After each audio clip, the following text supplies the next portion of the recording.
everybody. It's great to see you. Thanks for being here so early at 9:30. So you'll know probably I'm Joanna McGregor and I'm a musician, and I look after a lot of young people at the Royal Academy of Music. So I have particular interest in access, education, and how to allow them to be nurtured, to push them out into the wider world and become leaders in their field. Actually, when these young people turn up, I say to them, I expect you to play the piano brilliantly, but actually what I want you to do is change the world and try and get them to learn to be artist leaders. So I've got a secret mission to turn them all into composers, conductors, and festival directors, actually, because I think that way you change the game. There's a bit of a tradition amongst women of being interpreters of other people's music, and I think that's all fine, but I think it'd be even better to take on authority, which actually lies sometimes in other roles as well.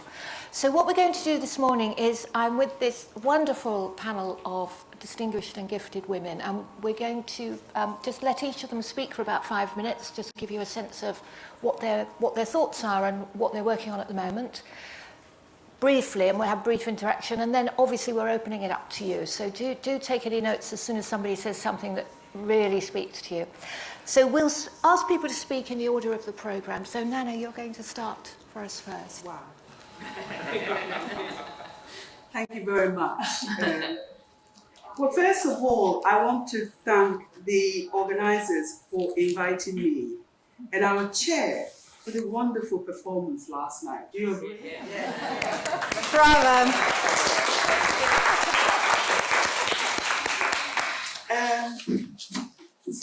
I think it was Claudia Jones who said, a people's art is the genesis of their culture.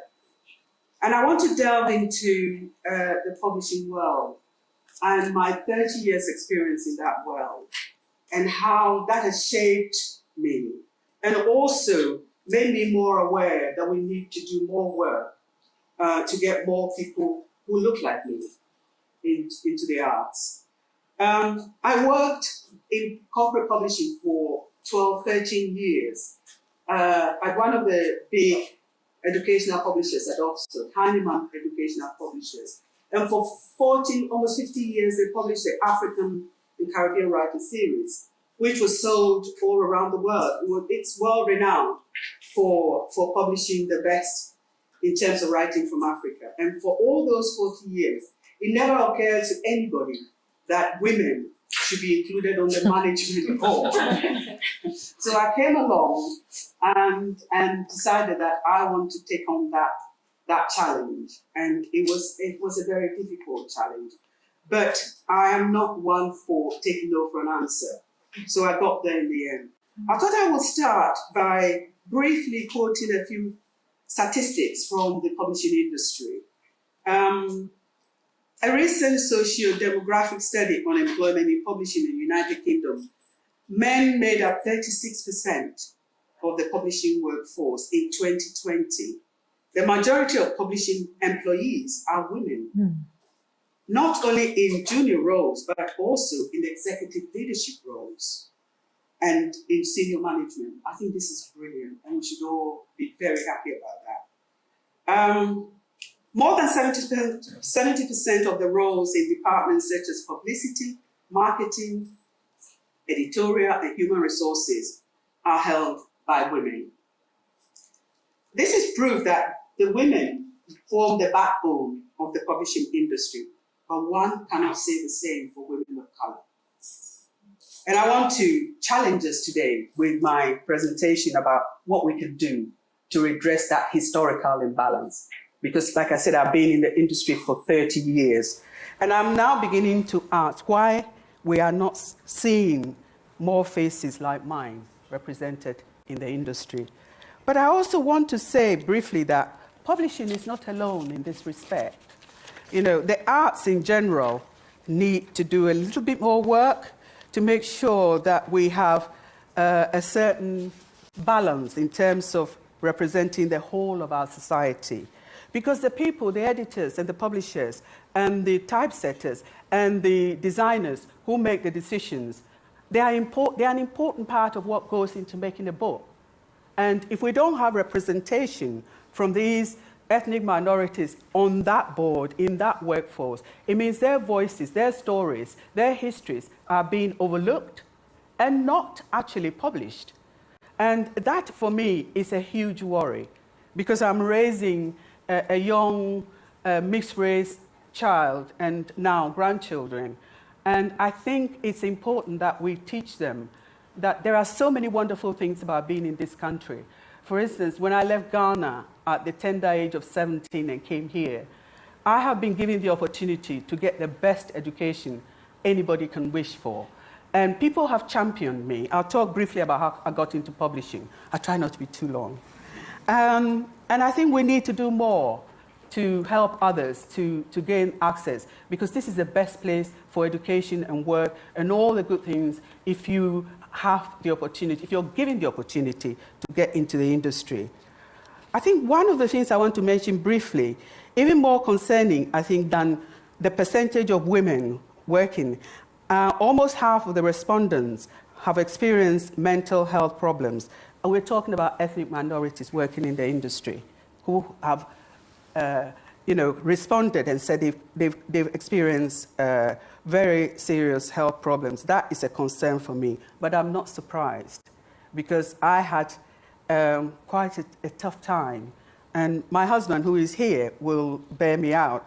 I used to come home and fume at him, just fume at him for the way the system is, structured. And it wasn't his fault. But he was the one that I had to hand, so he took all the... he took the brunt of my anger. And lo and behold, Heinemann decided that they had had enough of publishing new writing in the African and Caribbean Writers Series. So in 2002, they decided to stop publishing new work. And as the submissions editor, I was the first port of call for manuscripts coming in, and I was the first person who was made redundant from that department. I was fortunate I was able to negotiate a reasonable redundancy package. I went home and licked my wounds for about a couple of weeks. And I think one day my husband came back from school, and I remember this very well because I was standing at the top of the stairs and he was standing downstairs, and he said, "How have you been? How's work been?" And I blurted out, "I'm going to start my own publishing house." And he looked at me and sort of scratched his head, and he said, "Have you had anything to eat today?" And I completely ignored that question, and I said, "Did you hear me? I am going to start my own publishing house." And he said, "Have you been drinking?" The rest, as they say, is history. But it is incredibly tough. I think he realized very quickly that I was taking on something that would be more than, impossible for me to achieve. But I was completely naive and went into this industry not knowing what to expect, because I was working as an editor. So I wasn't really concerned with the finance aspect of what was going into publishing. I soon found out. It was a shock to my system. So I started looking around for grants and support. And I was very fortunate to apply to the Arts Council England, came to my aid with a generous startup funding. And that helped IABIA at the initial stages. So I'm very grateful for that. I need to give them a big applause for doing that. 3 years later, they pulled away my funding. And actually, it was at the time when I was awarded my MBE. I was awarded an MBE on the one hand, and then the next couple of months, I was told that funding for IABIA would no longer be available. But IABIA has pressed on regardless. We've published award-winning and incredible voices, and I have worked consciously, tirelessly to champion women writers, because I want to deepen the feminist credentials of IABIA. I was very aware at Heinemann that the men wrote first, and the women were sort of taken on in a tokenistic way. And I was very conscious of bringing forth voices of black women, women of color, into the equation, so that we can also experience what they go through in terms of trying to get into this industry. And I have to put my hand up and say, I got into the industry because one of my husband's friends was working. We had worked in Nigeria as expatriates, and he came back and he got a job at Heinemann as a sales director. So when we came back, and my husband asked him if there was a job available, he said, "Oh yeah, bring her." So he arranged for me to be interviewed, and I was hired on the spot. Now, last night, a young lady, Miss Yeboah, asked a very important question about how does one actually get into the industry if one doesn't have these contacts. Who you know certainly worked for me. Those contacts work for me. But I'm aware that not everybody is as fortunate as I am to have those contacts. And I must also say that the Arts Council and also the British Council have been making interventions about diversity and trying to open doors for people of color. But this has been going on for all the 30 years I've been working in publishing. And I'm still not seeing faces like mine represented in publishing. So I'm going to throw it up to you today to maybe help us out and make some suggestions of how we can make the publishing industry more diverse. And I want to end very, very briefly by quoting one of the most remarkable women of the 20th century. And she said something that I really, really like. She said, if they don't give you a seat at the table, this is Shirley Chisholm. She said, if they don't give you a seat at the table, bring your own folding chair. That's where I am at the moment, you know. But we need, as women, we need other women to help us. And I'm going to rely on you to help me out. Thank you.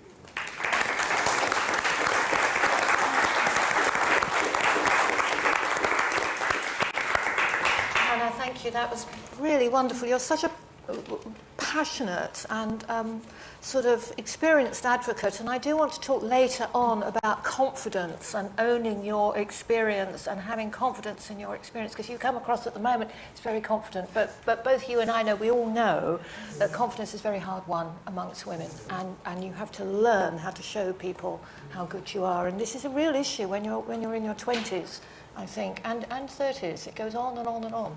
You're only in your 20s. You give me that look. 30s and 40s and 50s. Yeah. So next I'm going to turn to Susanna, and you're going to speak to us about Sound of Music. Thanks so much, and thank you for a wonderful introduction. It's great to be here, and thanks so much for the introduction. It's still it's quite overwhelming to be in person with other people, and it's also a kind of rare treat to get properly dressed and not just wear a nice top with my pyjama bottoms. So I had to remember how to do all of that. It's also, we were just saying before, I haven't done this sort of in-person panel thing for a long time, so please do bear with me. The confidence thing doesn't go away as you get older, it changes, but yeah, I'm not quite used to this, so bear with me, be patient. I thought I'd start by just saying a few words about Sound of Music. Some of you may not know the organisation that I'm Chief Executive of. So Sound of Music is the UK's national organisation for new music. We work to support and champion new music and the composers who create it across the country. We work across many different genres and at all ages. So we run programmes in artist development, we also run programmes in education, and we do broader campaigning and public engagement work as well, which I'll come back to later.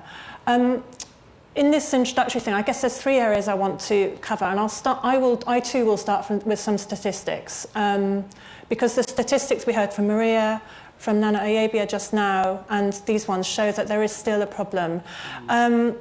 So there was a report published quite recently by an organisation called Données in Musica, which surveyed the programmes of 100 orchestras across 27 countries across the world. And they found that of all the concerts that had happened, 11.4% of the concerts included work by women. And then of all the works that were performed across all those orchestras in all those countries, 5% of the works performed were by women. And worse than that, of all of the works performed, 1.1% were performed by female composers of colour, which is, you know, it's just terrible. And people tell me that there isn't a problem anymore, and it's like, well, there really is.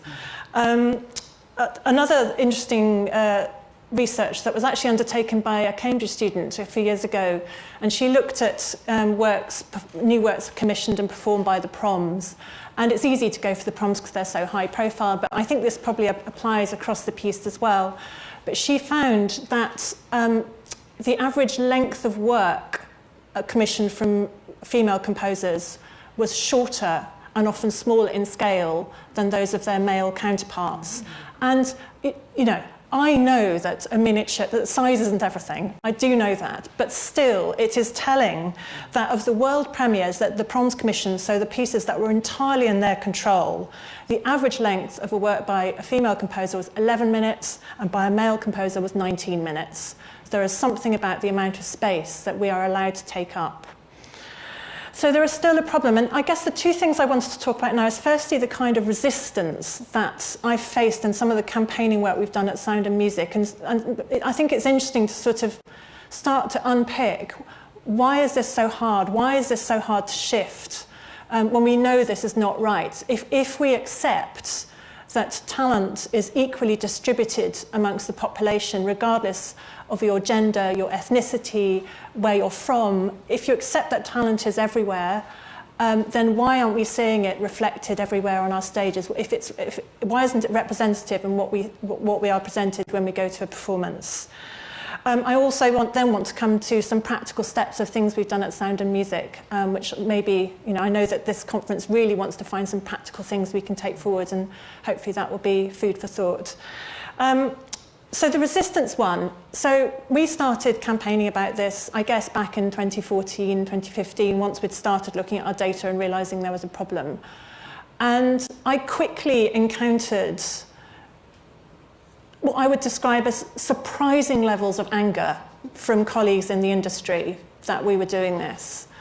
And there were a range of accusations, but the most common one was that we didn't care about quality. So this is something I'm sure many of us working in this field will have come across, that you start to talk about making things more equal, and suddenly there's a question mark about the quality of the work you're talking about. I don't, you know, it's like I have never compromised on artistic quality, and this is maybe something to explore in more detail as well. But there is so much great work and talent out there. The idea that there's a list of composers and there's like the best one, the second best, third best is sort of nonsense. There is many more talented people out there than we're capable of supporting. But this quality thing comes back again, and it sort of takes odd forms. I've actually lost count of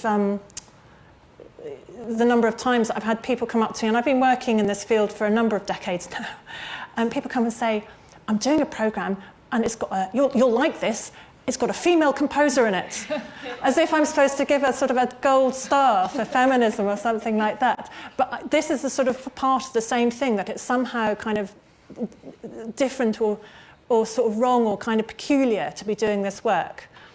And I think part of this is around, there's still very in music, and I guess particularly in classical music, and Sound and Music isn't just working in classical music at all, but it is part of what we do. There are very embedded notions of what greatness looks like and sounds like, and what the people who create it look and sound like as well.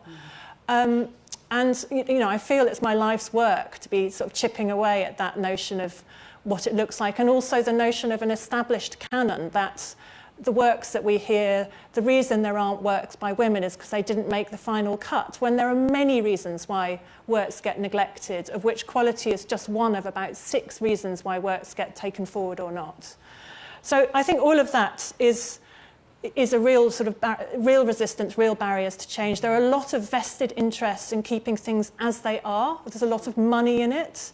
So the sort of commercial publishers, the commercial agents, it's really in their interest to keep with the status quo and to keep with the canon as it is and not challenge it at all. But of course, that's not great for the art, for artists or for audiences, or for the future of the art forms that we love. So finally, I just want to touch briefly on some of the work we've done at Sound and Music. I talked about getting our data in order. We are very transparent about our data with regards to diversity and equality. We publish it, we set targets, we hold ourselves to account. since we started doing this, we've seen the percentage of women we're working with across our programs increase from about 30% to 52% last year. And we really kind of work hard to make sure that happens. It's just not acceptable for us not to be representative in the composers we work with. As I say, we've done lots of campaigning, so we've really talked about this publicly. And then lastly, we started looking at the barriers that people face, that women face. And of course, as soon as you start looking at barriers, you realise that those barriers are compounded if you're a composer of colour, if you're a disabled composer. So if you start looking at barriers, you realise that they are many and they are compounded according to your backgrounds. So we've worked with composers and partners in the industry to create a set of what we call fair access principles. We've got about 22 organisations signed up. And they are basically a set of guidelines for running accessible and fair recruitment processes. And that can be anything. Anytime you're having to make a selection, you can apply these principles. They're on our website, but they include things like, very obvious things like don't charge a fee. But they also include things like don't have an age limit, which is age limits are very discriminatory, particularly towards women.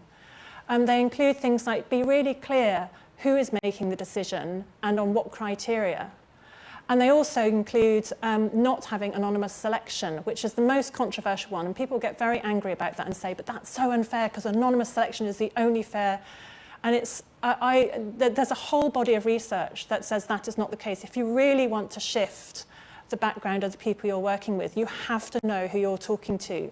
And you have to know about the access they've previously had and the potential they have in the future. So you cannot just make decisions based on the opportunity people have had. If people have had privileged opportunity to work with professional musicians, for example, they will come over better on a first sight. But actually, if you look forward and think about potential, that feels more important, which is why you have to know who people are and where they're from. So all of this is ongoing work, and there's much I hope we can open up in discussion. I should say also that going back to the quality question, this has been an incredibly vibrant, joyful thing for us to do as an organisation. It's been a really good thing to bring the team together. I feel the work that we're creating is incredibly, there's such a wide variety and it feels incredibly lively and vibrant. So it has brought us nothing but joy, and it makes me feel really sort of optimistic about what music can be if more of us really embrace the commitment to change. So thank you very much.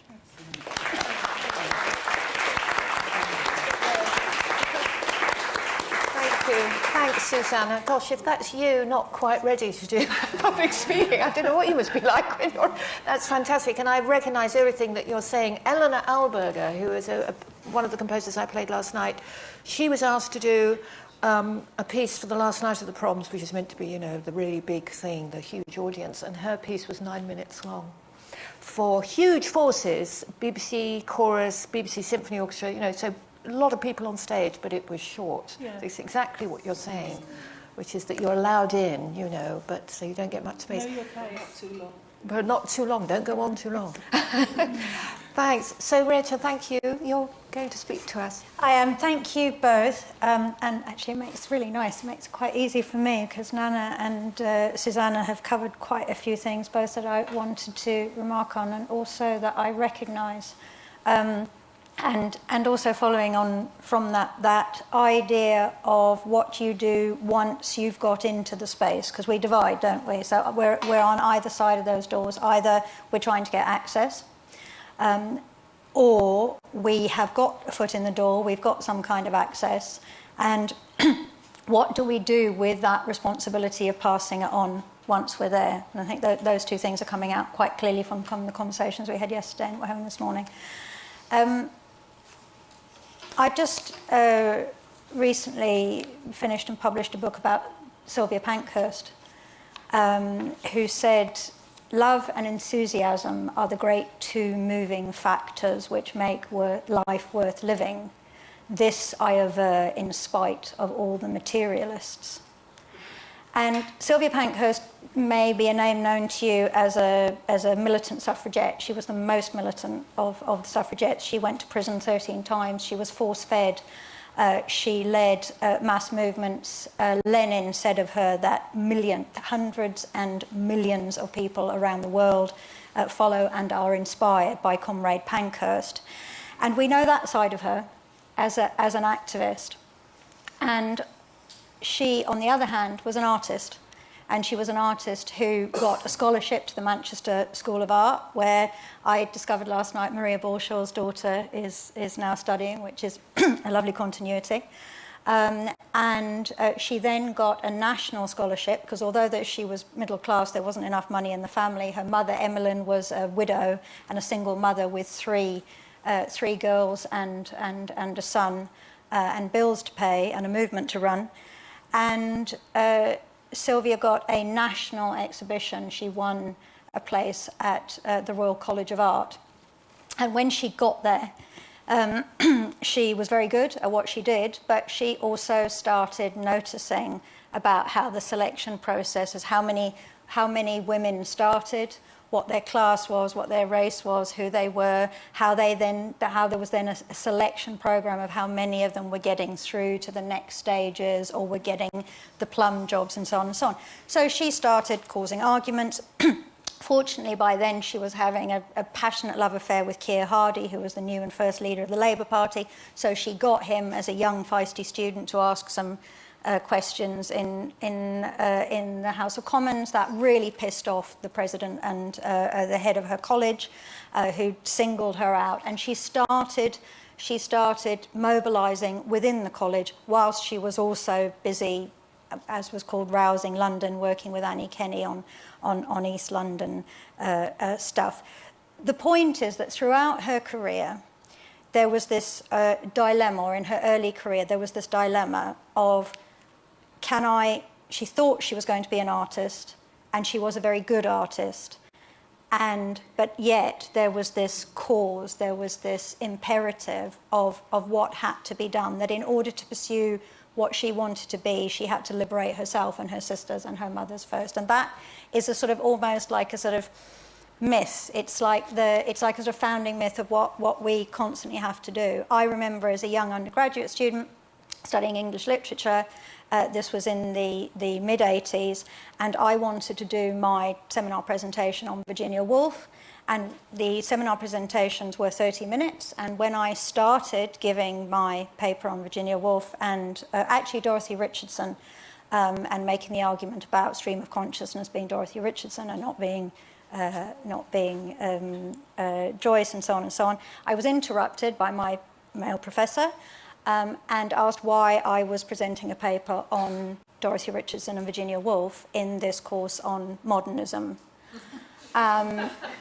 As a consequence, I had to spend the next 15 minutes constructing my argument of why I was doing that and why these Green Book, Penguin, Virago modern classics produced recently by Carmen Khalil that had brought to light Dorothy Richardson again made this viable to put on my course that had not been on the reading list. By the time I'd done that, I had 10 minutes left to then address the writing, the artistic content, the qualities thereof, and so on. And in a way, for me, that's become a paradigm of much of my life, in the same way that a Sylvia Pankhurst or any of us think, is there a dilemma, a tension between these things, but am I doing these things at the same time?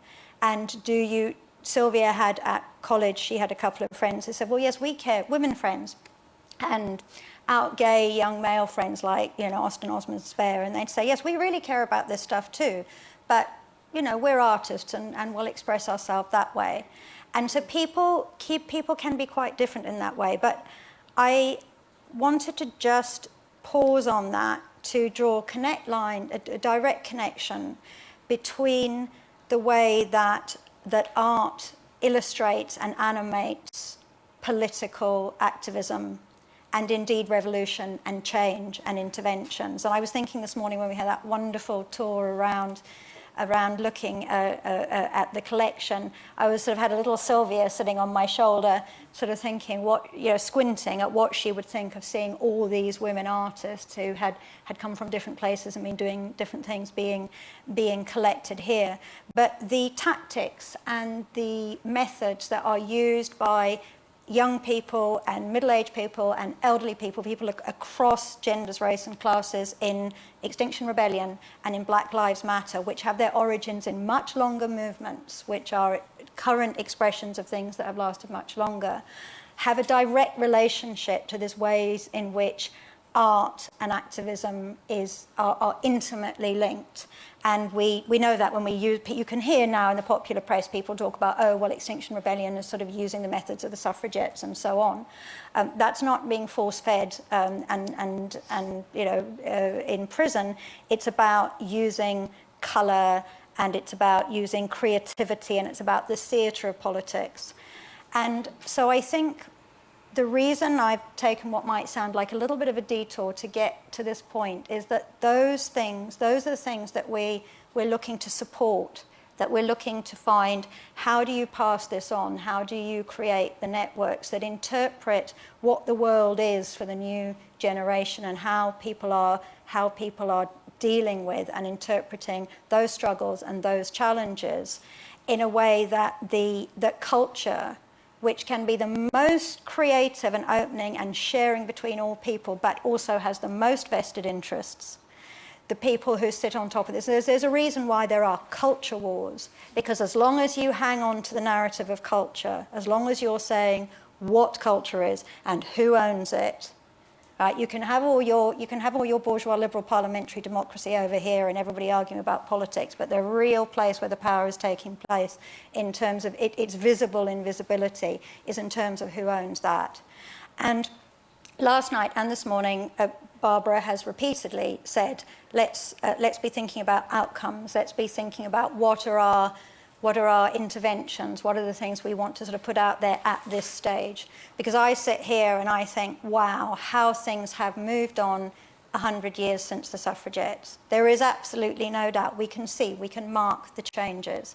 And yet at the same time, we really should be further along. And as I think, I was going to say someone said last night, but it might have been everyone, actually, those of us who are middle-aged, feeling a bit impatient now, feeling a bit fed up, and yet that's exactly what almost middle-aged Emmeline Pankhurst said when her teenage daughters became rebellious, and it's like, okay, let's start this movement.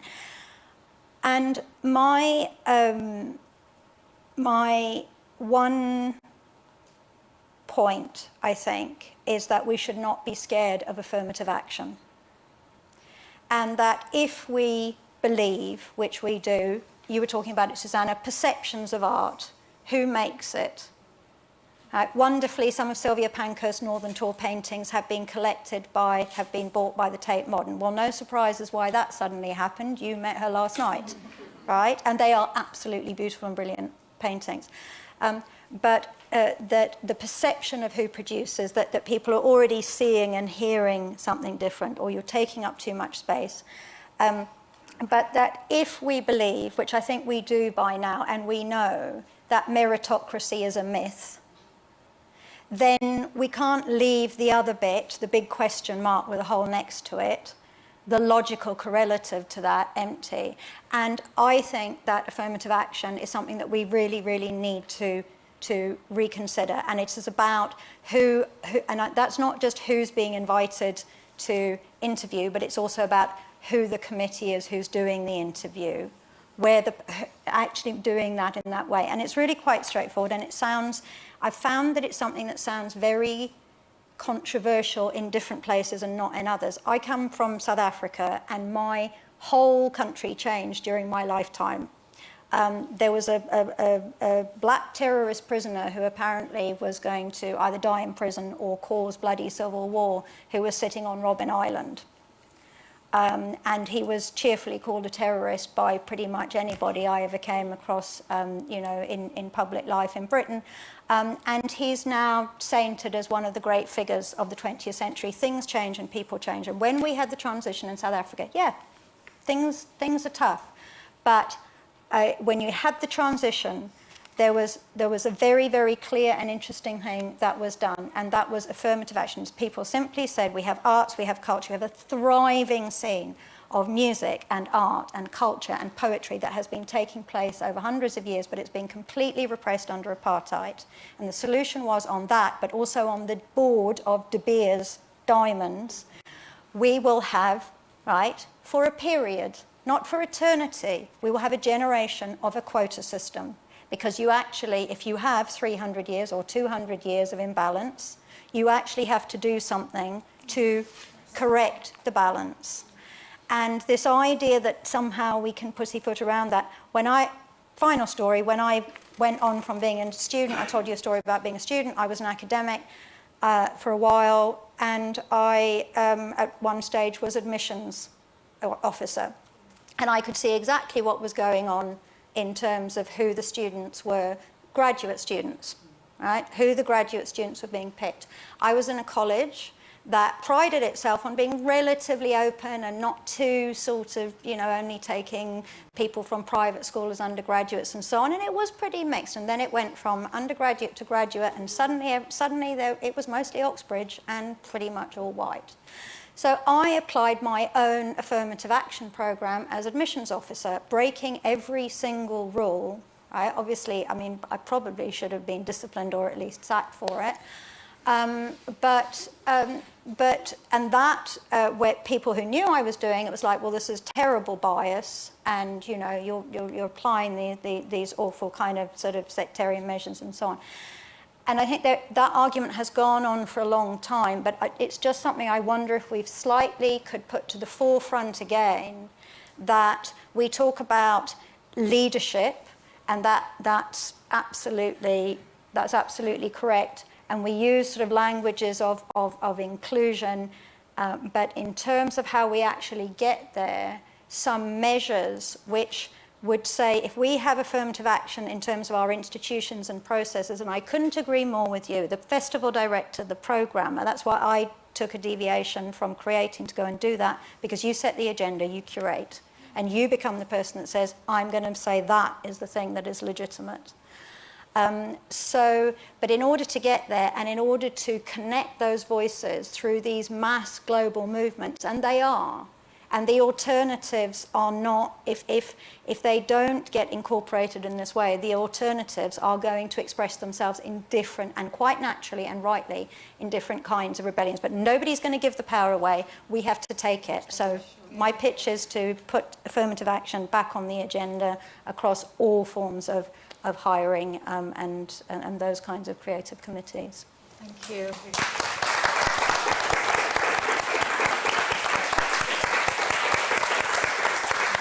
Thank you very much.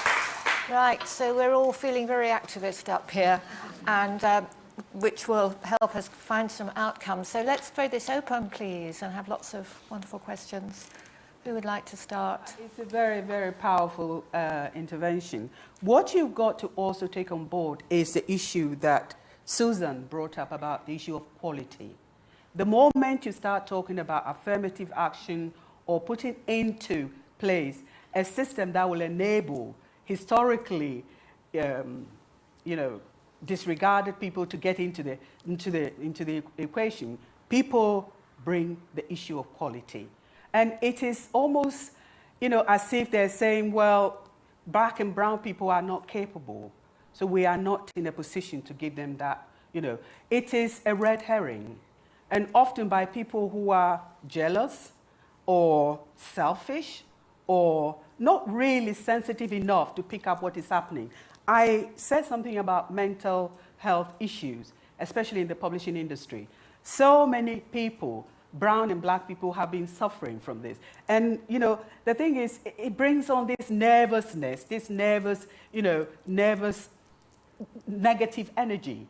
You work in an organization or in an establishment where you're made to feel that you don't belong, And it is a horrible and debilitating thing to feel, that you work with people who you see every day, they have little cliques, they go off and do their things. What we need is what you have just brought up, affirmative action. But the moment you start to talk about affirmative action, people start talking about quality and whether there's enough quality in that perspective. And we need to start challenging that. Yes, I I think so, because I know the world is full of talent that can't get through the door. I know you find this, Susanna, and I find this very keenly when I'm auditioning young musicians for the Royal Academy of Music.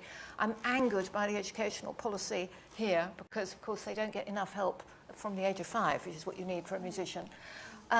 But you have this, by the time I see them at 17, it's too late because they're like athletes that need to have been trained. But don't you think this issue of equality is just such a diversion because it's more to do with access and opportunity for people? It is a diversion, and access is part of it. The reason I've been confronted as to why there can't be change, the quality thing comes up time and time again. And then the other thing that comes up time and time again is it's a problem in education, there's nothing we can do about it. And there is a problem in education. Of course there is, and that will make a big difference if we can fix that. But there is also so much we can do now. I'm really struck by what you were just saying about relinquishing power, because it's something I think about quite a lot. And in how I run Sound and Music, I do try to do that. But I'm a privileged white middle-class woman with a university education. I have a lot of privilege there. But I think it's funny, the way my mind works, I go from very, very big picture to kind of practical steps forward. And the big picture links to what you're saying about activism, and actually what we need is a complete system change in how we run this world. This is the way it's set up is so patriarchal. It has sort of systems of power which are centuries old. And that can be really overwhelming. I remember sitting in a concert hall about 3 years ago and turning around and seeing a group of people, all of whom I know and like. It was the head of Radio 3, director of the Proms, director of the Royal Opera House, chair of the Royal Opera House, the person who runs Snape Maltings, the person who runs Somerset House, the person who runs a major London orchestra. And they were all white men who were about 60. And there was a pack of them. I was quite taken aback and as I say, they're all really nice people, and they're but all. it didn't have to be like and that. I was like, they didn't have to be chosen. I was headhunted for that Proms job, and the headhunter made it very clear to me that this was just a courtesy call to a woman. Oh, great. They had absolutely no. They really didn't want to put a woman in charge of the Proms. I think often people are so comfortable in their privilege that they are not able to pick up. They're not sensitive enough to other people's needs. And I think we need to be more sensitive. We need to desensitize ourselves. Those of us who have been given the opportunity to be part of the system, we need to be more receptive to other people's suffering and other people's ways of saying things. And I think often you find, you talk me, some of the things you said about people say to you, well, when I see people, I don't see color. I see red mist. Somebody says that to me. Because color, by saying if you look at me, you don't see color, you're denying my presence and my existence. And I will say to you, well, actually, you should see color because you and I are not the same. But that doesn't mean that we can't work together and collaborate to make sure other people who are not as lucky as us would also be given the opportunity to come into the system. Often, I think people need to be a bit more sensitive to other people's needs and feelings and desires and wishes. And I find a lot of people are, in terms of sensitivity, they don't actually feel that there is a need for other people to intervene. We need you to intervene, because without you, we can't do what we're trying to do. This is what I'm trying to say. It's not because these people are bad or anything. They have just been schooled and socialized in a system that is made for them. And those of us who are not part of that system, we constantly fall outside that system. And we're knocking on the doors constantly. But it's like nobody hears our knock. We need to do more. You need to be able to be receptive to the needs of those who are not as fortunate as ourselves. And I put myself in there because I'm in the publishing industry now. Somebody who happens to be male and white opened the door for me. So I can't sit here and say, oh, all the men are bad and all the women are good, because it's not that simple, But we all need to work together and make sure that people who are not often, historically regarded as capable to enter the system. We have a lot of talent in the ethnic minorities, I know people, I have worked with people who are absolutely brilliant, who want to get into the publishing industry, but find they're barred by a combination of class, race, disability. It's there. It's like the invisible barriers that exist that we cannot seem to overcome. So, Nana, I think what we're all saying is everything's got to change at the top for a start, not these kind of underneath interesting roles that people traditionally have. It's absolutely at the top it's got to change. And I have a friend who is a 60-year-old white male, Oxford educated, used to work at the BBC, who is absolutely livid now. He can't get a job in the arts. And he's complained to me a lot. And I said, listen, you've had your time, move over, you know. But it was this anger that you were talking about, that if you try and raise this, people get a little bit edgy and a bit angry because there's this unspoken rule about who should be in power, perhaps. That's another question here. Perhaps it's not either or, though, is it? Perhaps you need to do both actually, because I think this is quite an important space, and it's very important for people to get together. But it's true that so Rachel, you want to say Both. Do both. It isn't an either or, because if you really want to make change and you want it to be endemic and you want it to run through everything, institutions, communities, you have to be doing it everywhere and at every level, and it has to link up in different ways. And people have different aptitudes for different things, and when we, you know, one of the tricks of you know, the world victory of corporate capitalism is to divide and rule us into thinking this is happening there and this is happening there. Of course we should take the filthy BP money to be able to do this and have this conversation and not be shut down because, you know, because we're not allowed to have that conversation, which has happened historically, may happen again in the future. We can begin to see somehow of how incursions on freedom of speech are coming. Of course, take the filthy capitalist lucre from wherever it will come. If you can use it to, you know, and you have an awareness, you are aware of it. It's not fooling you, right? You're aware, but at the same time, you may be able to then use that to facilitate, and you can have those other meetings. It's not either or. You're resourceful and you figure out how you can move things around. Yeah. Like all these, like, you know, I expect that everyone on this platform has stories. Yeah. And like Maria did last night and Barbara, and everyone will have stories about, well, I have this and I have this official fund, but I have other things that I'm doing which create and which enable and so on. So, of course, I understand your discomfort. But also it's perfectly legitimate. If you are going to take off your badge and run down and start protesting outside BP this evening, that's fine, right? Because that's a different situationist moment. I don't know what my fellow panellists think, but I'm a great believer in working from the inside and doing everything you can to get inside where the power is. You know, I will do anything until they shut you up. Yeah. Well, you know, then they can try. But, you know, speaking from the outside is good too, but I think inside, because you don't have to be corrupted by it, actually. And any activism is constantly, one of the fights against activism is to say it's hypocritical to be here. You shouldn't be having the conversation at all because it's hypocritical to be here. So this is another way to stop down debate. So I totally agree. It's like it's both and. Very good. And I think also it's to do with appraisal, isn't it? Maybe unfortunately, artists seek approval and recognition, and they're recognised often by male critics who want to see something huge or only understand it if it comes at them, you know, with enormous proportions, like a huge, heavy book or, you know, the great American male novel, for example. But then if you do make something big, whether it's a book or a piece of art or something, then you're presumptuous and it's too big for you to manage. Well, I was on the Booker Prize panel with Lucy Ellman, which was a fantastic 900-page book, and I can't tell you how people groaned at the thought of reading 900 pages, and it was just fantastic. What a, you know, wonderful achievement.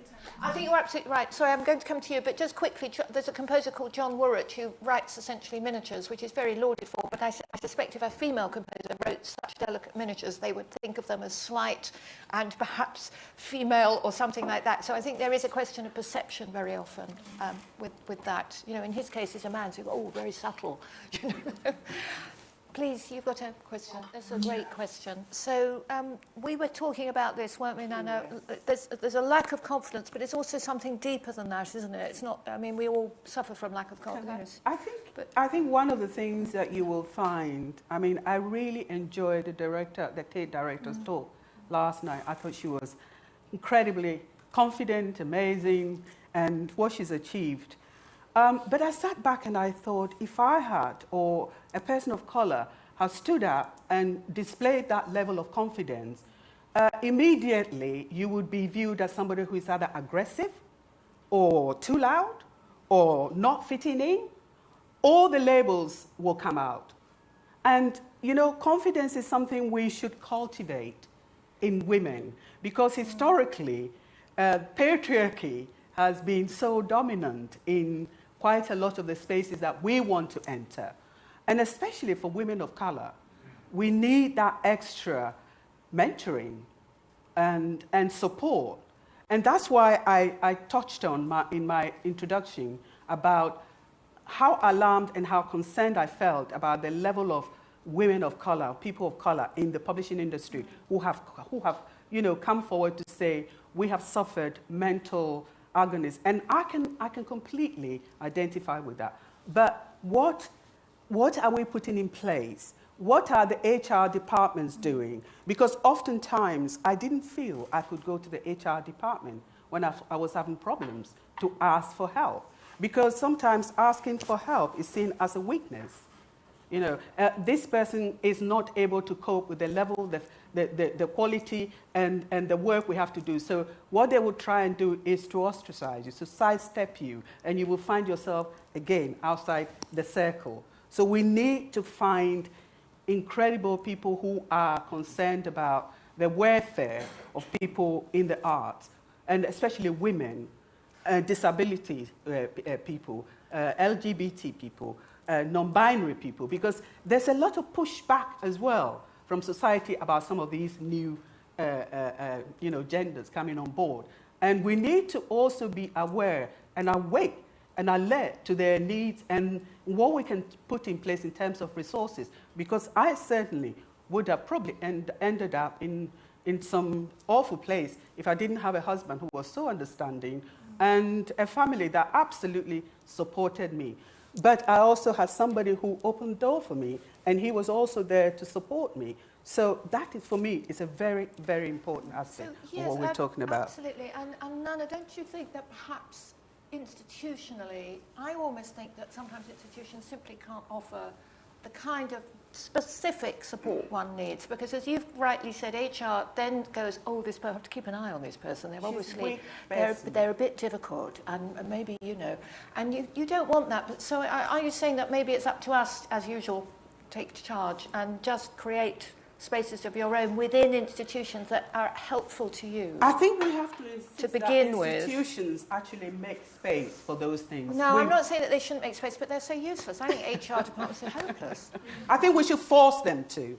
I think the welfare of your workforce is important, and that includes their mental health.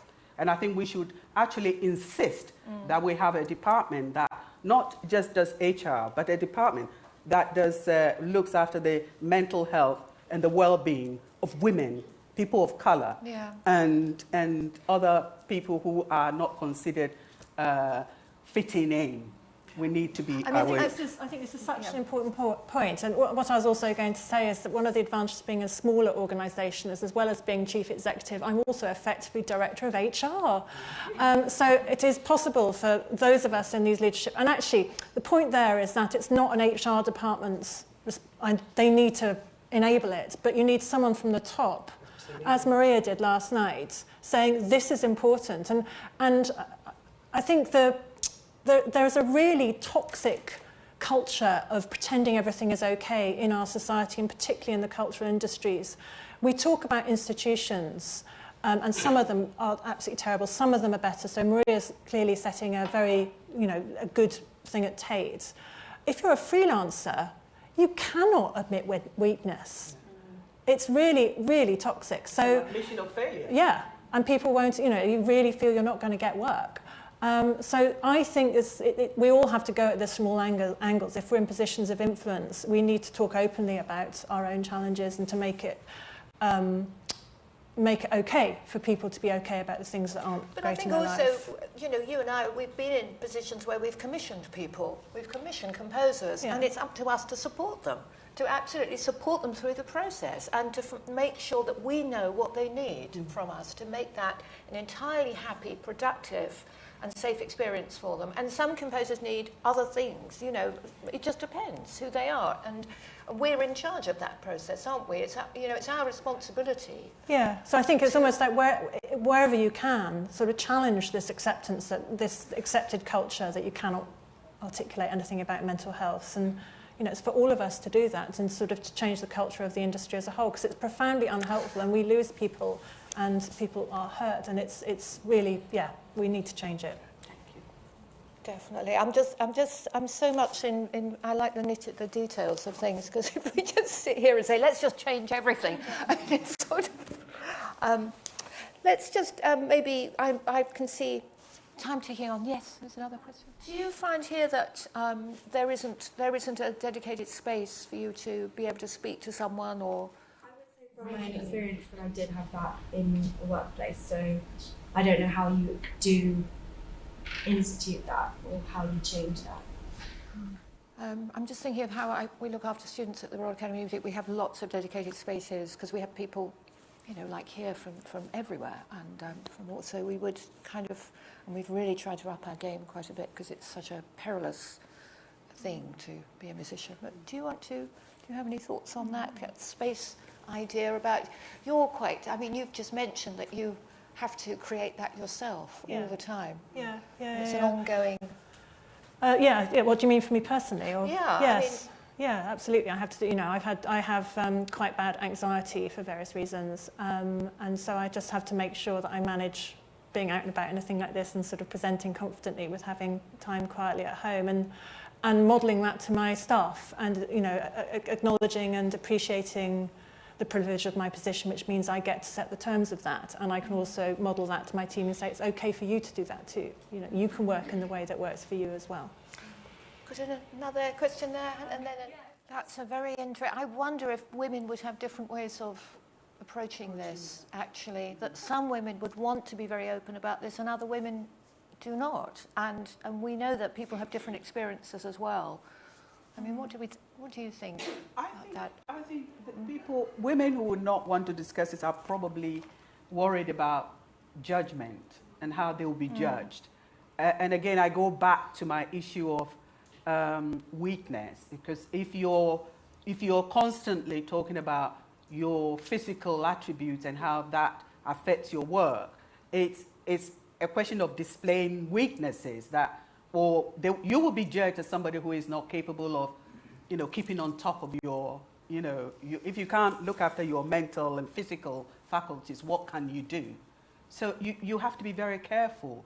But it's about creating a space for women to feel the freedom of discussing these issues, preferably with women. But also, please include men, because a lot of men are very, very susceptible to being able to come on board. And, you know, it's not just about women, because if you have children, you have a man at home, you know, who would be able to see what you're going through. So it's very important to include men. And I feel that we need to talk more about this and not see it as an avenue towards failure or weakness or anything like that. Say something. I'm struck by a continuity between the last two questions and points, although they may not seem immediately so. I don't have any particular answers or suggestions, or at least not in in a soundbite. But I do have a historical resource which I'm thinking about, and I've been very struck by what. Sorry, I don't know your name. Hannah. I'd been very struck, Hannah, by what you said and what Charlotte said, is how much it resonated with a historical resource we have of 1970s feminism. Now, I say that with some trepidation, because there's a whole kind of sense in which, because of TERFs, because of different kinds of identity politic wars which are going on, that there's this sort of, somehow there's a kind of, oh, well, that represents some kind of, you know, something problematic. But I think it's really important that to remember, just to go back and have a look, that those points, the things that you were saying about what do I do about talking about how I feel when I'm sitting around a boardroom table, my body, all of these things were part of that, whether it's looking back at Doris Lessing, whether it's looking at all those 70s groups where there was those sort of town hall feminism, you were talking about that earlier, about where do we have the meetings and who has access. And the fact that husbands, partners, men were made to come. And because there were different political traditions coming together, because it was something very much still based, you still had a much stronger trade union movement, you still had socialism, the idea of socialism, we said, rather than the word equality, which is politer, was not so discredited because of what had happened in terms of global geopolitics. There's a huge resource there to look at. And so my question I throw back is to say that I've read and heard that, and I read and got hold of that stuff, from when I was younger, and saw some of those things brought into politics and into community activism and organising. And there are theories, there are stories, there are analyses. Whether it's I'm just thinking I can see all the little ticker tape names going down. Go back and have a look at that and see what the ideas and the theories and the arguments there were, and what's happened and what has worked and what hasn't. And the one thing that hasn't and that has gone awry is exactly what Nana focused on, which is, where did the men go? If you look at the history of the 19th century feminist movement, the men are there, right? Now, the men are partly there because they're also disenfranchised. They don't have the vote either because they're working class men, all right? So there's a common cause. You can look and you can see whether it's whether it's George Bernard Shaw, whether it's Israel Zangwill, whether it's the working men, the untold story or not the untold story, the story we've forgotten that we don't see, that there were commonalities, whether it was Keir Hardie, who was the first leader of the Labour Party, who literally put his leadership of the Labour Party on the line and said, if we don't support the women's vote, I'm out of here. Can you imagine anyone in the current leadership of the Labour Party, a white man, doing that now? Or a white woman, actually, no. So that, I think that sense, and then in the 70s, and I came through that a bit, I had the tail end of that 70s and 80s. No, the men came and they had to, and you'd hold the babies and you must listen, and we're going to talk about menstruation. And conversation about menopause wasn't, so big, but people would talk. So something got lost there. But here's the thing, and I'm trying to sum it out in a nutshell. The difficulty that we're here to think about and unpick is what a man and a woman isn't the same anymore, and we didn't want it to be. The point of feminism was not to occupy the category of woman that we'd inherited, that we didn't want. So this wonderful polyphonic challenge of new languages and different identities that were considered crazy queer theory 40 years ago, are now a matter of discussion and debate and horror in The Sun and the Daily Mail on a daily basis, and the Times and the Telegraph and institutions. And it feels like a war, and it is, but it's not a war with guns, and it's a fight. And I think that within it there's a whole new language and a whole new form of liberation. So on the one hand, there's this sort of dichotomy, because we're talking about men and women, and then on the other hand, we're sort of saying who's in and who's out. That's something that your generation have to figure out and work with and drag us through and show us how to do. But there is some good news there. It's kind of really exciting as well. And when they fight the hardest, they know they're losing. Don't forget that. True. That's a clarion call to finish on. Thank you so much. Wonderful questions, wonderful panelists. Thank you.